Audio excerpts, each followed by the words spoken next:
Hello friends, good morning. നമ്മുടെ Kerala TV സീരിയലിലേക്ക് എല്ലാവർക്കും സ്വാഗതം. അങ്ങനെ നമ്മുടെ ബാലൻ ആര്യന് മുന്നിൽ ആ നിബന്ധന വെക്കുന്നു. മോഷ്ടിക്കാതെ കള്ളനെന്ന് കേൾക്കാൻ തനിക്ക് താല്പര്യമില്ല. നീ കൊണ്ടുപോയ സ്വർണം മുഴുവൻ ഒരു തരി പോലും ഇല്ലാതെ അവിടെ കൊണ്ട് വെക്കണമെന്ന്. അത് കേട്ടപ്പം ഇത്ര ആര്യനൊക്കെ ഞെട്ടി ഇങ്ങനെ നിൽക്കുക കേട്ടോ. അത് തിരികെ ഏൽപ്പിക്കാനുള്ള ഉത്തരവാദിത്വം അത് നിനക്കും ഉണ്ടെന്നും ഇത്രയോട് ബാലൻ പറഞ്ഞു. അച്ഛാ, ഇനി എനിക്ക് പറയാനുള്ളത് കൂടി അച്ഛൻ കേൾക്കണമെന്ന് പറഞ്ഞു. ആ ആഭരണങ്ങൾ മിത്രയുടെ വീട്ടിൽ മിത്രയ്ക്ക് വേണ്ടി വാങ്ങിയതാ എന്ന് വെച്ചാൽ അതിപ്പോൾ പൂർണ്ണമായും മിത്രയ്ക്ക് അവകാശപ്പെട്ടതാണെന്നുള്ള കാര്യം ആര്യം പറയുന്നു. സ്വന്തം ആഭരണങ്ങൾ മിത്ര എന്നെ ഏൽപ്പിച്ചു. പക്ഷേ പെട്ടെന്ന് ചില ആവശ്യങ്ങളുണ്ടായി, സ്വർണ്ണം എൻ്റെ കയ്യിൽ നിന്ന് ചിലവായി പോയി എന്നുള്ള കാര്യം ആര്യൻ പറയുവാണ്. അപ്പോൾ ആ ആവശ്യങ്ങളോ നിൻ്റെ കയ്യിൽ നിന്ന് ചിലവായി പോയെന്നോ? അപ്പോഴേക്കും ധർമ്മനും അവരെല്ലാവരും കൂടെ വന്നത് കേട്ടോണ്ട് നിൽക്കുക കേട്ടോ. മര്യാദക്ക് തിരിച്ചു കൊടുത്തോളണം അതെന്ന് പറഞ്ഞുകൊണ്ട് ദേഷ്യപ്പെടും അച്ഛൻ മോനോട്. നാണമില്ലടാ, സ്നേഹിച്ച് കല്യാണം കഴിച്ച പെണ്ണിൻ്റെ സ്വർണം ചിലവാക്കാനായിട്ടെന്നും ബാലൻ ഇങ്ങനെ ചോദിക്കുന്നു. മീനുമൊക്കെ ആകെ വല്ലാതായിട്ട് നിൽക്കുക കേട്ടോ. ദാ നിൽക്കുന്നു നിൻ്റെ അമ്മ, നീ ഒന്ന് ചോദിച്ചു നോക്ക്, ഒരു തരി പൊന്നെങ്കിലും ഞാൻ വാങ്ങിച്ചിട്ടുണ്ടോ എന്ന്. മീനുവിൻ്റെ ഒക്കെ ഉള്ളിൽ പടപടാന്നിടിക്കുക. അഥവാ ഇനി പൊന്ന് തന്നാലും ഞാൻ വാങ്ങുമായിരുന്നോ എന്ന് നീ ചോദിക്കാൻ പറഞ്ഞു. അച്ഛാ, ഓരോ മനുഷ്യരും ഓരോ രീതിയിലാണ് ജീവിക്കുന്നത്, ഓരോ രീതിയിലാണ് ചിന്തിക്കുന്നത്. അച്ഛൻ കഴിയുന്ന രീതിയിലൊക്കെ ഞാനും കഴിയണമെന്ന് വെച്ചാൽ അതൊന്നും നടക്കുന്ന കാര്യമല്ല എന്ന് ആര്യൻ അച്ഛനോട് പറയാം. എനിക്ക് പെട്ടെന്നൊരു സാമ്പത്തിക പ്രശ്നങ്ങൾ വന്നു, അപ്പോൾ എൻ്റെ ഭാര്യയുടെ സ്വർണം വാങ്ങി അതിനുവേണ്ടി ചിലവാക്കി, അത്രേ ഉള്ളൂ എന്നും പറഞ്ഞുകൊണ്ട് ബാലൻ്റെ മുഖത്ത് നോക്കി ആര്യൻ ഇങ്ങനെ പറയൂ കേട്ടോ. ഇതൊക്കെ ബാലനെ ഇങ്ങനെ നെഞ്ചിൽ പിച്ചാത്തി കയറുന്നൊരു വിഷമമാണ്. ഇനി ഇതിൻ്റെ പേരിൽ ഞങ്ങൾക്ക് മറ്റാരോടും സമാധാനം പറയേണ്ട കാര്യമില്ല. മിത്രയുടെ വീട്ടുകാർ ഇനി അച്ഛനോട് സ്വർണം ആവശ്യപ്പെട്ടാ എന്നോട് വന്ന് ചോദിക്കാൻ പറഞ്ഞാൽ മതിയെന്ന് ആര്യൻ. എടാ എന്ന് വെച്ചാൽ എന്ന് പറഞ്ഞിട്ട് തല്ലാനായിട്ട് കൈ ഒങ്ങി. കട്ടെടുത്ത സ്വർണം തിരികെ കൊടുക്കില്ലെന്നല്ലേ, അതല്ലേ നീ ഉദ്ദേശിച്ചത്? അയ്യോ വേണ്ട, വഴക്കൊന്നും വേണ്ട ബാലേട്ടാന്ന് നമ്മുടെ ഗോമതി പറഞ്ഞു. അപ്പോൾ ധർമ്മനും വന്നിട്ട് പറഞ്ഞു വഴക്കൊന്നും വേണ്ടാന്ന്. ആ വീട്ടിലെ സ്വർണത്തിൽ കണ്ണു വെച്ചാണല്ലേ നീ ഈ കുട്ടിയെ കല്യാണം കഴിച്ചത്? സ്നേഹിക്കുന്ന പുരുഷൻ്റെ മനസ്സ് പണത്തിലും സ്വർണത്തിലുമാണെന്ന് മനസ്സിലാക്കാൻ നിനക്ക് കഴിഞ്ഞില്ലേ എന്നൊക്കെ ചോദിച്ചു ബാലൻ. അച്ഛാ, എനിക്ക് തോന്നുന്നത് ഇവരുടെ കയ്യിൽ നിന്നോ എങ്ങനെയോ ആ സ്വർണം മോഷണം പോയി കാണും. അത് പറയാൻ മടിച്ചിട്ടായിരിക്കും ചിലവായി പോയി എന്നൊക്കെ പറയുന്നതെന്ന് മിത്രയെയും ആര്യനെയും രക്ഷിക്കാൻ വേണ്ടി മീനു പറഞ്ഞപ്പം ഒന്നുമല്ല, ഞാനത് ചിലവാക്കിയതാണെന്ന് ആര്യൻ തർപ്പിച്ചു പറഞ്ഞു. നീ കട്ടതായാലും ശരി, നിൻ്റേതാരെങ്കിലും കട്ടെടുത്തതായാലും ശരി, തിരിച്ചു കൊടുത്തേ പറ്റൂ. എങ്ങനെ കൊടുക്കും എന്നൊന്നും എനിക്കറിയില്ല, പക്ഷെ കൊടുത്തേ പറ്റുമെന്നും പറഞ്ഞുകൊണ്ട് ബാലൻ അവിടെ നിന്ന് അങ്ങോട്ടേക്ക് പോയി. അപ്പോൾ ഈ പറയുന്നതെല്ലാം കള്ളമാണ്, എന്താടാ നീ കാണിക്കുന്നതെന്ന് ധർമ്മം ചോദിച്ചപ്പം എനിക്കിപ്പോൾ ഒന്നും മാമനെ ബോധ്യപ്പെടുത്തേണ്ട യാതൊരു കാര്യമില്ലെന്നും പറഞ്ഞുകൊണ്ട് ആര്യൻ ദേഷ്യപ്പെടുക. എടാ എന്താടാ നീ ഇങ്ങനെയൊക്കെ സംസാരിക്കുന്നേ എന്ന് ധർമ്മൻ അന്നേരം ചോദിച്ചു കേട്ടോ. ഒന്നും മിണ്ടാതെ നമ്മുടെ ആര്യൻ അന്നേരം അവിടെ നിന്ന് അങ്ങ് പോവുകയും ചെയ്തു. ആര്യൻ അങ്ങ് പോയി കഴിഞ്ഞപ്പോഴത്തേക്കും ചേച്ചി എന്താ ചേച്ചി ഇത്? അളിയനാകെ വിഷമിച്ചിട്ടാണ് പോയത്. നമുക്കെല്ലാവർക്കും കൂടെ ചേർന്ന് ഇതിനൊരു തീരുമാനം ഉണ്ടാക്കണമെന്ന് പറഞ്ഞ് ഗോമതിയോട് പറയുക ധർമ്മൻ. അപ്പോൾ അത് പറഞ്ഞ് ധർമ്മൻ അങ്ങ് പോയി കഴിഞ്ഞപ്പോൾ മോളെ നമ്മൾ എന്താ ചെയ്യേണ്ടത്, എൻ്റെ ഉള്ളു കിടന്ന് പിടയ്ക്കുകയാണെന്ന് പറഞ്ഞു. അതേ അമ്മേ, മിത്രയും എല്ലാം കണ്ട് പേടിച്ച് നിൽക്കുക. അമ്മ അവളെ ചെന്നൊന്ന് സമാധാനിപ്പിക്കാൻ മീനു പറയുന്നു അമ്മയോട്. അതിനുശേഷം മീനു എന്തൊക്കെയോ അവിടെ നിന്ന് ഇങ്ങനെ ആലോചിക്കുക കേട്ടോ, രണ്ടും കൽപ്പിച്ച്. അത് കഴിഞ്ഞ് റൂമിലിരിക്കുന്ന മിത്രക്കരികിലേക്ക് ഗോമതി ചെന്നു. മോളെ എന്നും പറഞ്ഞ് വിളിച്ച്. അപ്പോൾ ചെന്ന് കഴിഞ്ഞപ്പോഴത്തേക്കും അപ്പച്ചി എന്നും പറഞ്ഞ് വിളിച്ചു. തർക്കവും വഴക്കൊക്കെ കണ്ട് മോൾക്ക് വല്ല വിഷമമല്ലേ എന്നിങ്ങനെ ചോദിച്ചപ്പോഴേക്കും അപ്പച്ചി അപ്പച്ചിയും ബാലനങ്ങളും ബാക്കിയുള്ളവരെല്ലാവരും എന്നെ സന്തോഷത്തോടെ ഇവിടെ കഴിഞ്ഞുകൊണ്ടിരുന്നതാ. ഞാൻ വന്ന് കയറിയതോടുകൂടി എല്ലാം നഷ്ടപ്പെട്ടല്ലേ എന്ന് ചോദിച്ചു. ഞാൻ ഇവിടുന്ന് പോയിക്കോളാമെന്ന് പറഞ്ഞപ്പം മോൾ അങ്ങനെയൊന്നും പറയരുത് മോളെ. മോളൊരു കാര്യം നീ ശ്രദ്ധിച്ചായിരുന്നു എന്ന് ചോദിച്ചു. അപ്പോൾ എന്താ അപ്പച്ചി എന്നും ഇത്ര ചോദിക്കണം. ആ സ്വർണത്തിൻ്റെ കാര്യം എത്രയൊക്കെ ചോദിച്ചിട്ടും ആര്യൻ മോളെയോ സ്വർണം മോഷ്ടിച്ച കള്ളനെയോ കുറ്റപ്പെടുത്തിയിട്ടില്ല എന്നുള്ള കാര്യം പറയുന്നു നമ്മുടെ ഗോമതി. അപ്പം ഇത്ര ഇതിങ്ങനെ കേട്ടുകൊണ്ട് നിൽക്കുക കേട്ടോ. അതിൻ്റെ അർത്ഥം എന്താ? ആദ്യം മുതൽ ആര്യൻ കുറ്റമൊക്കെ സ്വയം ഏറ്റെടുക്കുകയായിരുന്നു. ഇപ്പോഴും അത് അങ്ങനെ തന്നെയാണ്. അവൻ ഒഴിഞ്ഞു മാറാനേ എത്രയോ എളുപ്പമാണെന്നുള്ള കാര്യം ഗോമതി ചോദിക്കാം. സ്വർണം മോഷ്ടിച്ചു പോയി എന്ന് തന്നെ പറയാമല്ലോ. അതവൻ പറഞ്ഞില്ല, മറിച്ച് അവനറിയാം അങ്ങനെ പറഞ്ഞാലേ അത് അന്വേഷണമൊക്കെ വരും, പോലീസിൽ പരാതിയാകും, ചോദ്യമാകും, പിന്നെ ഒരുപാട് ഉത്തരങ്ങൾ കൊടുക്കേണ്ടി വരും എന്നൊക്കെ. അവൻ ഓരോന്നിൽ നിന്നും മോളെ രക്ഷിച്ചെടുക്കുക ചെയ്യുന്നതെന്നൊക്കെ ഇങ്ങനെ പറഞ്ഞു. അവനെ സ്നേഹിക്കാൻ അറിയാവുന്നവനാ. ഇത്രയും നല്ല മനസ്സുള്ള ഒരാളെ ഇക്കാലത്ത് കിട്ടുക അത്ര എളുപ്പമൊന്നും അല്ല മോളെ എന്നൊക്കെ പറഞ്ഞു മിത്രയോട് നമ്മുടെ ഗോമതി കാര്യങ്ങളൊക്കെ പറഞ്ഞു കൊടുക്കണം. ഇതൊക്കെ കേട്ടിട്ടും മിത്രയ്ക്ക് വലിയ ഇതൊന്നും തോന്നുന്നില്ല. എൻ്റെ മോനായതുകൊണ്ട് ഞാൻ പറയുകയല്ല, ബന്ധങ്ങൾക്ക് വലിയ വില കൊടുക്കുന്നവനാണ് എൻ്റെ മോൻ. അവനെ മനസ്സിലാക്കാൻ കുറച്ച് പാടാണെന്നൊക്കെ പറഞ്ഞു. എൻ്റെ മോള് ധൈര്യമായിട്ടിരിക്കാൻ പറഞ്ഞു. കുറേ കഴിയുമ്പോൾ മോൾക്കതെല്ലാം മനസ്സിലാകും. എൻ്റെ മോനെ നിനക്ക് കിട്ടിയ നിൻ്റെ ഭാഗ്യമാണെന്നൊക്കെ പറയുമ്പം എന്തിനാ അപ്പച്ചി ഒട്ടും ഇഷ്ടമല്ലാത്തൊരു കല്യാണത്തിന് ആര്യനെ നിർബന്ധിച്ചത് എന്നുള്ള കാര്യം അന്നേരം മിത്ര ഇങ്ങനെ ചോദിച്ചു. അപ്പോൾ ഗോമതി ഇങ്ങനെ നോക്കുക കേട്ടോ. ഗോമതിക്ക് അന്നേരം അതിന് മറുപടിയില്ല. ഗോമതി ഒന്നും മിണ്ടാതെ ഇങ്ങനെ ആകെ വിഷമിച്ചിങ്ങനെ നിൽക്കുക, ഉത്തരം എന്ത് കൊടുക്കും എന്നറിയാതെ. മിത്രയാണെങ്കിലോ അത് കേൾക്കാനായിട്ട് ചെവി ഓർത്ത് ഇങ്ങനെ നിൽക്കുകയും ചെയ്യുന്നു. ഒന്നും മിണ്ടാതെ നിൽക്കുന്ന ഗോമതിക്ക് മുന്നിലേക്ക് വീണ്ടും മിത്ര ചെന്നു. എനിക്കറിയാം ആര്യൻ്റെ മനസ്സ് അത് വല്ലാതെ അസ്വസ്ഥമാണ് എന്നുള്ളത്. ഒരു ജയിലിൽ കിടക്കുന്നത് പോലെ എന്നോടൊപ്പം അവൻ ജീവിക്കുന്നതെന്ന് എനിക്ക് നന്നായിട്ട് അറിയാം എന്ന് പറയുന്നു. അപ്പച്ചി ദേ എന്തിനായിരുന്നു ആര്യൻ്റെ ജീവിതം അപ്പച്ചിയായിട്ട് ഇല്ലാതാക്കിയത് എന്നിങ്ങനെ ചോദിക്കുക കേട്ടോ നമ്മുടെ മിത്ര.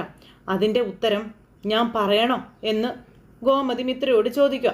അപ്പോൾ പറഞ്ഞേ പറ്റുമെന്ന് മിത്ര ഗോമതിയോട് പറയുന്നു. അത് കേട്ടപ്പോൾ പറയാം അതും പറഞ്ഞ് നമ്മുടെ മിത്രയുടെ നേർക്ക് നേരെ നിന്ന് ഗോമതി, എനിക്ക് നിന്നെ വേണമായിരുന്നു, നിന്നെ എൻ്റെ മരുമകളാക്കണമായിരുന്നു എന്നും പറഞ്ഞുകൊണ്ട് ഗോമതി ഇങ്ങനെ പറയും. അത് കേട്ടപ്പോൾ മിത്ര ഞെട്ടി. നിന്നെ രക്ഷിച്ചതോ നിനക്കൊരു ജീവിതം തന്നതോ ഒന്നുമല്ല ഇതിനു വേണ്ടി ഞാൻ അവനെ നിർബന്ധിച്ചത്. പകരം നിന്നെ എൻ്റെ മരുമകളായി എനിക്ക് വേണമായിരുന്നു. എന്നെങ്കിലും ഒരിക്കൽ അതൊക്കെ നീയും അവനും തിരിച്ചറിയും, നമ്മുടെ വീട്ടുകാരും തിരിച്ചറിയും. ഇങ്ങനെയൊരു പെൺകുട്ടിയാണ് അവൻ ഭാര്യയായി ആഗ്രഹിച്ചത് എന്ന് അവൻ തിരിച്ചറിയും മോളെ എന്നൊക്കെ പറഞ്ഞുകൊണ്ട് ഇങ്ങനെ നമ്മുടെ ഗോമതി എന്നിട്ട് മിത്രയോട് പറയും കേട്ടോ. അതെല്ലാം കേട്ട് മിത്ര ഇങ്ങനെ അമ്പരപ്പോട് കൂടി നിൽക്കുക. വരട്ടെ, അതിനൊക്കെ ഇനിയും ദിവസങ്ങൾ കിടക്കുകയല്ലേ, നമുക്കെല്ലാം കണ്ടു തന്നെ അറിയാമെന്ന് പറഞ്ഞു ഗോമതി അവിടെ നിന്ന് പോയി. മിത്ര ഇങ്ങനെ അവിടെ ആലോചിച്ചുകൊണ്ട് ഇങ്ങനെ നിൽക്കുക. മിത്രയ്ക്ക് എന്ത് ചെയ്യണമെന്ന് അറിയില്ല. ഇത് കഴിഞ്ഞ് നമ്മുടെ ആര്യൻ ഇങ്ങനെ പുറത്ത് നിൽക്കുന്നു. മിത്ര അന്നേരം ആര്യൻ്റെ അടുത്തേക്ക് ചെല്ലുക. ആര്യ എന്നും പറഞ്ഞു വിളിച്ച്. അപ്പോൾ എന്തായാലും പറയാനുണ്ടോ? അപ്പോൾ സോറി ആര്യ എന്ന് പറഞ്ഞു മിത്ര. സോറിയോ എന്തിനാണെന്ന് ചോദിച്ചു.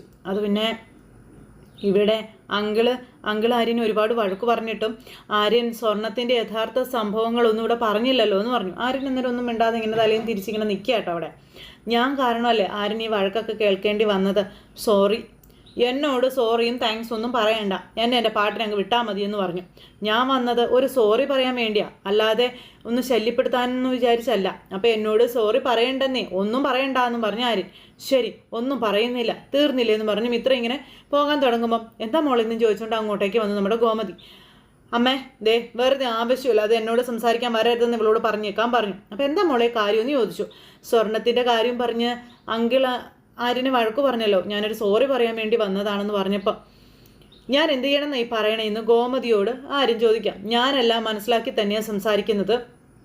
സ്വർണത്തിൻ്റെ കാര്യത്തിൽ വേറെ ആരും ഇടപെടേണ്ടെന്നും അതെനിക്കറിയാം.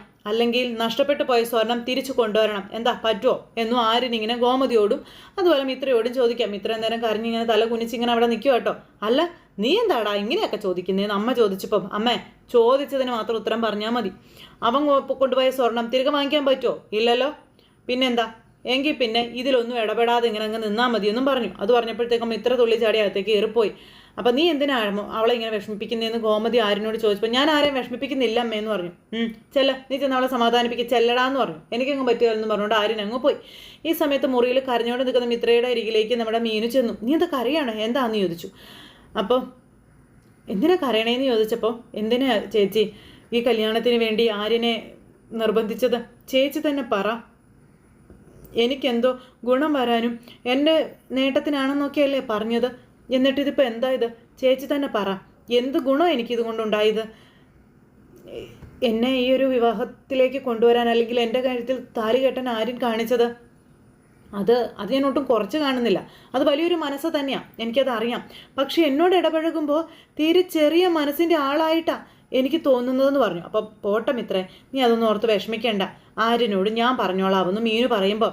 ഹേയ് വേണ്ട ചേച്ചി ഒന്നും ആര്യനോട് പറയണ്ടെന്ന് പറഞ്ഞു. എന്നെങ്കിലും സ്വയം മനസ്സിലാക്കിയാൽ മതിയെന്നും പറഞ്ഞുകൊണ്ട് മിത്ര ഇങ്ങനെ മീനുവിനെ ധർമ്മസങ്കടത്തിലാക്കുന്നു. മീനു എന്നിട്ട് അവിടെ നിന്ന് പോയി. മിത്ര ഇങ്ങനെ സങ്കടപ്പെട്ട് അവിടെ നിൽക്കുന്നു. ഇതെല്ലാം കഴിഞ്ഞ് പിന്നെ കാണിക്കുന്ന ഗോമതി സ്റ്റോഴ്സ് ആട്ടോ. അവിടെ ഇങ്ങനെ കച്ചവടം തകൃതിയായിട്ട് നടക്കുവാണ്. ഈ സമയത്ത് ഇതേ നമ്മുടെ കുറുപ്പേട്ടൻ അവിടെ വന്നിരുന്നു ഇങ്ങനെ സംസാരിക്കുക കേട്ടോ. അപ്പോൾ സ്വർണ്ണവിലയുടെ കാര്യങ്ങളും ഒക്കെ നമ്മുടെ ബാലനിരുന്ന് ഇങ്ങനെ നോക്കുമ്പോൾ ഇപ്പം എന്തിനാ നീ സ്വർണ്ണവിലയെക്കുറിച്ച് ആദ്യം പിടിക്കുന്നത് എന്ന് ചോദിച്ചു. അപ്പം അനുമോളുടെ കല്യാണമൊന്നും ആയിട്ടില്ലല്ലോ, ചിലപ്പോൾ എനിക്കൊരു 100 പവൻ ഉടനെ വേണ്ടി വന്നേക്കും. 100 പവൻ സ്വർണ്ണോ എന്ന് ബാലനോട് അവർ ചോദിച്ചു. അച്ഛാ ആ കൃഷ്ണമംഗലംകാർ പറഞ്ഞൊന്നും മനസ്സിലിടരുത് അച്ഛാ, ആരും പറഞ്ഞല്ലോ സ്വർണത്തിൻ്റെ കാര്യം അവനോട് ചോദിക്കാൻ പറയാനായിട്ടെന്ന് ആകാശ് പറയുവാണേ. അതെ, അളിയാ ദേ അളിയൻ ഇതൊന്നും ആലോചിച്ച് വിഷമിക്കാതെ എന്ന് ധർമ്മനും അന്നേരം പറഞ്ഞു. ഇതൊക്കെ കേട്ട് ഇവരിങ്ങനെ ഇരിക്കും കേട്ടോ. അപ്പോൾ ആനന്ദേട്ടൻ അച്യുതേട്ടനും എന്നെയും കുറ്റപ്പെടുത്തുന്നുണ്ട്. ഒക്കെ ഞാനും കൂടെ അറിഞ്ഞിട്ടാണെന്നാ പറയുന്നത്. എന്നിട്ട് ഞാൻ അത് വല്ലതും മൈൻഡ് ചെയ്യുന്നുണ്ടോ എന്ന് ചോദിച്ചപ്പം എടാ എനിക്കത് അങ്ങനെ വിട്ടുകളയാൻ പറ്റില്ലടാ എന്ന് ബാലൻ ഇവരോട് പറയുന്നു. ഇവരുടെ സ്വർണം നഷ്ടപ്പെട്ടു പോയിട്ടുണ്ടെന്നുള്ളത് സത്യം. അത് ആര്യൻ എടുത്തു എന്നുള്ളത് സമ്മതിച്ചതുമാണ്. അപ്പം പിന്നെ അത് കൊടുക്കേണ്ട ബാധ്യത നമുക്കുണ്ട്. ഒരു മകൻ കള്ളനാകുന്നതാണ് ഒരു അച്ഛൻ്റെ പരാജയം. എന്ത് സംഭവിച്ചാലും ആ സ്വർണം തിരിച്ചു കൊടുത്തേ മതിയാകും, അത് കൊടുക്കുക തന്നെ വേണമെന്ന് പറഞ്ഞു. അപ്പോൾ അങ്ങനെ ഇവർ സംസാരിച്ചുകൊണ്ടിരിക്കുന്ന സമയത്ത് അവിടേക്കൊരു ചേട്ടൻ വന്നു കാര്യങ്ങളൊക്കെ ചോദിക്കുക. അപ്പോൾ ആര്യൻ്റെ കല്യാണം കഴിഞ്ഞു, പിന്നെ അടുത്ത വീട്ടിലത്തെ ആളിൻ്റെ മോളാ, പിന്നെ എവിടെ എങ്ങനെയാണെന്നൊന്നും കല്യാണം നടന്ന് അറിഞ്ഞില്ല, പെട്ടെന്നുള്ള കല്യാണമായിരുന്നു എന്നൊക്കെ പറഞ്ഞുകൊണ്ട് വന്ന ചേട്ടനോട് ബാലൻ തന്നെ എല്ലാം പറയുന്നിട്ട് സാധനങ്ങളൊക്കെ എടുത്തു കൊടുക്കാൻ പറഞ്ഞു. അങ്ങനെ എല്ലാ കാര്യങ്ങളും അവിടെ പറഞ്ഞ് അവർ സംസാരിച്ചുകൊണ്ടിരിക്കുന്നു. പിന്നെ കാണിക്കുന്ന അലോഹിനെ കേട്ടോ. അലോഹ് 2 ഗുണ്ടകളെ ഏർപ്പാടാക്കിയിട്ട് നമ്മുടെ ആര്യനെ കൊന്നുകളയാനുള്ള പ്ലാനൊക്കെയാണ്. അപ്പോൾ ഇത് നമ്മുടെ ആകാശ് കേൾക്കുക. എന്നിട്ട് ഇവൻ കുറേ കാശൊക്കെ കൊടുക്കുക കേട്ടോ. അപ്പോൾ അങ്ങനെ നമ്മുടെ ആര്യനെ കൊല്ലാനായിട്ട് ഇവൻ കുറേ ഗുണ്ടകളൊക്കെ ഏർപ്പാടാക്കിയൊക്കെ സെറ്റ് ചെയ്യുന്നു. ഈ സമയത്ത് നമ്മുടെ ആകാശ് മാറി നിന്ന് ഫോൺ വിളിച്ച് എല്ലാവരോടും എല്ലാ കാര്യങ്ങളും പറയാനായിട്ട് ശ്രമിക്കുക. അപ്പോൾ ആര്യൻ എന്ത് ചെയ്യാമെന്ന് ചോദിച്ചപ്പോൾ ആര്യൻ പുറത്തേക്ക് പോയെന്ന് പറഞ്ഞു. എങ്ങോട്ടാ പോയെന്നും എല്ലാം പറഞ്ഞു എന്ന് ചോദിച്ചപ്പം ഇല്ല പറഞ്ഞില്ലടാ, എന്താ കാര്യം എന്ന് ചോദിച്ചു. അവനിങ്ങോട്ട് വരുമ്പോൾ ഞാൻ നിന്നെ വിളിക്കാൻ പറയാമെന്ന് പറഞ്ഞു. ഈ സമയത്ത് അങ്ങനെ സംസാരിച്ചുകൊണ്ടിരിക്കുക. അമ്മേ എത്രയും പെട്ടെന്ന് അത്യാവശ്യമായിട്ട് ആര്യനെ കണ്ടുപിടിക്കണം എന്നുള്ള ഇതിൽ വേഗം ആനന്ദിനെ വിളിക്കുന്നു. ആനന്ദിനെ വിളിച്ചിട്ട് ആര്യനെ കണ്ടുപിടിക്കണം എന്നുള്ള കാര്യം പറയാം. അപ്പോൾ ആനന്ദിൻ്റെ എന്താ കാര്യം എന്ന് ചോദിച്ചപ്പം ആര്യൻ്റെ ഫോൺ സ്വിച്ച് ഓഫാ, അവന്മാർ കൊന്നുകളയാൻ തീരുമാനിച്ചിരിക്കുകയാണെന്നൊക്കെ പറഞ്ഞു. നീ ടെൻഷൻ അടിക്കല്ലേ, നമുക്ക് കണ്ടുപിടിക്കാമെന്നും പറഞ്ഞുകൊണ്ട് ആനന്ദും ഇങ്ങനെ ആ ഒരു ഇതിന് വേണ്ടി ഇറങ്ങുന്നു. അങ്ങനെ ആ ഒരു സിറ്റുവേഷനിൽ നമ്മുടെ ആര്യനൊരു ആൽമരച്ചൂട്ടിൽ പോയിരിപ്പുണ്ട്. അപ്പോൾ ആ ഒരു സിറ്റുവേഷനിലാണ് ഇന്നത്തെ കഥ അവസാനിച്ചിട്ടുള്ളത്. അപ്പോൾ എല്ലാവരും കാത്തിരുന്ന് കാണണേ. എല്ലാവർക്കും നല്ലൊരു ദിവസം ആശംസിക്കുന്നു. നന്ദി.